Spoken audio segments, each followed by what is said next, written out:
So he and I started dating when we were in law school. And there's a long story behind that, but I'll skip it because I want to get to your question. Okay. And so we were living together.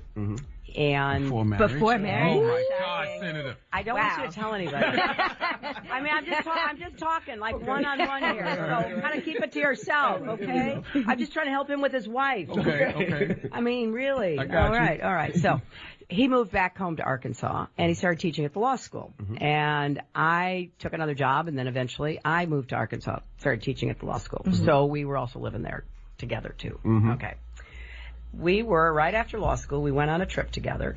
We were in this beautiful place in England called the Lake Country. Okay. Yeah. So we're standing by this lake, and he asked me to marry. And I said, which I thought was a reasonable thing, well, let me think about it. Whoa. Think about it. That's not good. That's crazy. Well, I got to think about it. Well, how long did it take you to think about it? I'm getting to that part of the story. So. Let me think about it. So I said, let me think about it. Because I wasn't sure what I was going to do after law school. He knew what he was going to do. He was going to go back to Arkansas, and he would eventually run for office.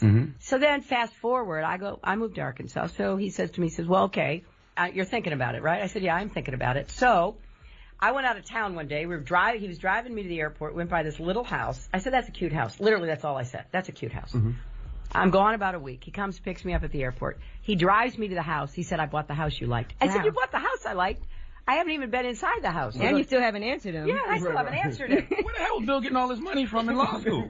Well, can I tell you, the house was about $18,000. Okay. I mean, those were the days, right? Okay. Yeah. So, and he got a mortgage. Oh, okay. I think the house cost $20,000 actually. Gotcha. So He's still paying that mortgage. He's still off, paying the thanks to the bank. 30 years. So, anyway, he said to me, okay, I'm not asking you again. You have to tell me when you're ready. And so, a little while later, I told him I was ready. So, fast forward. I go to see, at his request, President-elect Obama. He asked me to come to Chicago after the election.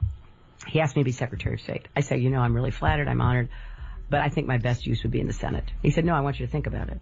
You go home and think about it, but I want you to say yes. I said, all right, so go home, think about it.